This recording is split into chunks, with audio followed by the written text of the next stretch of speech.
Hey there. How's it going? Welcome to Motorcar. Folks, when you're riding a motorcycle, it's essential to wear the right gear to enjoy it safely. There are different types of gear we can use to equip ourselves. So here at Motorcar, as the title suggests, we wanted to put together a buying guide, a rundown of what the best protection is for riding a motorcycle. Because folks, you always have to wear protection.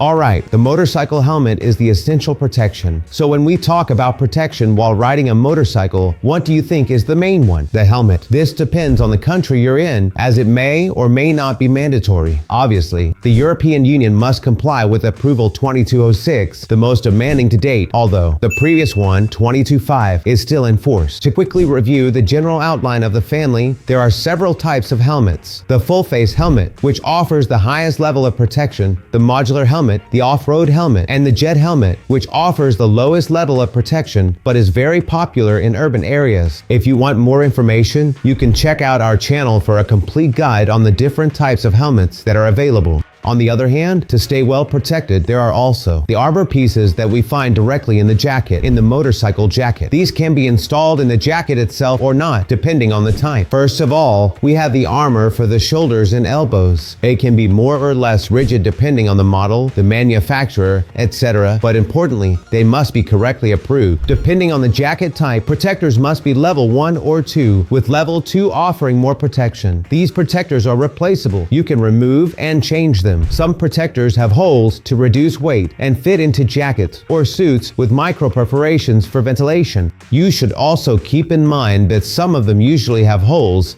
to make them lighter and to be able to install them in a jacket or a summer motorcycle suit with micro perforations for optimal ventilation inside the jacket without compromising our safety. In the section about protectors, if you're going to hit the track, we need to mention another type of protector. You might need your jacket, your suit, or your two-piece outfit to have some motorcycle sliders. They are usually plates that provide a high level of safety for both impacts and abrasion in case of a slide. They can be made of metal in the case of the higher-end models or from durable synthetic compounds. They're a type of protection that you can replace or not, depending on the type of jacket or suit. It's important. We usually see this in racing gear. Another common type of protector is the back protector, which can come in various types depending on the area they cover and whether they can be installed in the jacket or not, or in the suit. They can also have perforations to allow air to flow through when we install them. For example, a summer motorcycle jacket, these types are the most common and can be level 1 or 2. There are types of back protectors. Racing circuit back protectors cover the back and secure with a belt. Chest protectors shield the chest, soft or hard, and jackets for suits. Can they have different levels of protection depending on the type of back? Okay, a relatively similar protector is the chest protector. This is the dorsal, while the pectoral, which are protectors that protect as their name indicates the chest area and can be soft or rigid to be installed in the jacket or in the motorcycle suit equally, as they can be level 1 or level 2. Motorcycle airbags are vital. Mechanical ones attach to bikes and activate on falls. Electronic ones from MotoGP predict falls with sensors. Electronic is best. There are several types of airbags for motorcyclists. First, there's the mechanical one, which you have to attach to the bike, and when it detects a fall, it tightens the cable and activates the mechanism. It's a bit like a Waterman, and it's an older motorcycle airbag technology, usually in the form of vests that you wear over your motorcycle jacket.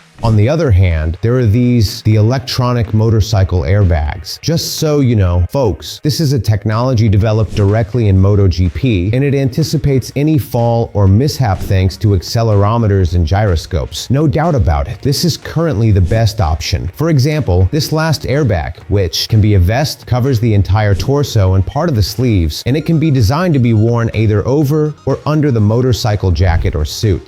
Plus, there are some motorcycle jackets that already have a specific pre-installation to integrate the motorcycle airbag, which, when it inflates, has a bit more flexible stitching. Finally, the torso area can also be protected with a full body armor or not, like a kind of armor to look like Iron Man, which protects the torso for off-road disciplines like enduro, motocross, etc. High-level protectors with rigid and micro-perforated protectors to ensure good air circulation, and they can be level 1 or level 2. Let's go go down a little more to the knee area. Another type of protection is knee pads. They can be soft or hard, and you can wear them either over or under your pant depending on the type of knee pads. They can have holes. Common in motorcycle jeans, they're easily removable, level 1 or 2. And the most common are those that we find in jeans, we could say motorcycle or touring pants, and the more sporty pants. They are usually super comfortable. We can easily remove them when we need to, and they can also be level 1 or level 2. There are knee pads you can wear over your pants. Some cover the shin. Another type is for off-road, attaching with Velcro, articulated or orthopedic. Wear them under pants, sturdy to prevent twisting.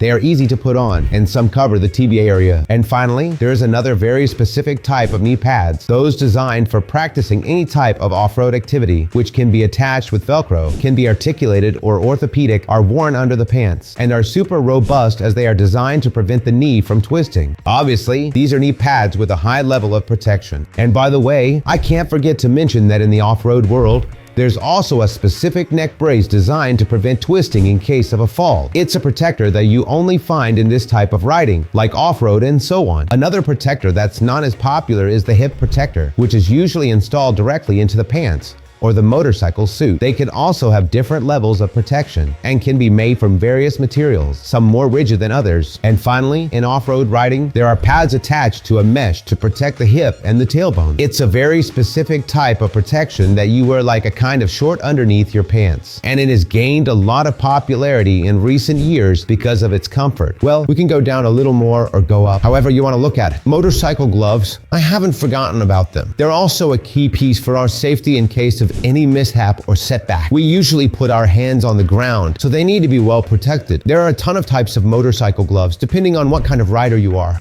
Sport, trail touring, sport touring, urban, off-road, that mainly prioritize the feel on the bike's controls. They're not too bulky. Motorcycle gloves come in long, medium, or short styles, waterproof, ventilated, leather, or textile. The type determines protectors around knuckles. Sport gloves have most protection, a palm slider. Depending on the type of gloves, we also find more or less protection in the gloves, mainly in the knuckle area. And sports gloves, as you can see, are the ones that usually have the most protection, since they also usually include a slider in the palm area of the hand. That's right, folks, no matter what type of glove you choose, it needs to be properly certified. If you have any questions, we also have a video where we explain everything in detail. I have already mentioned it in the story. The subject of boots can be of different types: high shaft, low shaft. Track-ready boots offer the most abrasion protection, just like the gloves, and they come with sliders and high-level protectors. We can ride at high speeds with them, and they usually have mesh panels or micro-perforated materials for good airflow inside. Still, there's an interesting hybrid between sport touring boots with waterproof versions, more ventilated options, and so on. On the other hand, there are trail boots, off-road boots, which, as you can see, are very specific. These last ones usually have a thick sole and can be interchangeable depending on the type of riding you do. That said, the most popular boots are touring boots. They're super comfortable and are usually designed to handle a ton of miles on the bike. They are boots that can also be waterproof. All right, let's do a little recap. We've reached the end. We've tried to sum everything up in a compact way. As you can see, there are different types of motorcycle protectors, folks, depending on what kind of rider you are, the type of riding you do, and your needs. It is very important to keep in mind that whatever type of protector you choose, it must be properly approved with acronyms such as CE or EN, depending on the area where you purchase it. Obviously, everything you'll find on our website is properly certified and approved. That's just how it is. It's obvious. That's it. We hope it was helpful. If that's been the case, folks, don't forget to give us a good like, a thumbs up, and make sure to subscribe to this channel so the motorcycle community at Motocar keeps growing day by day. Until next time.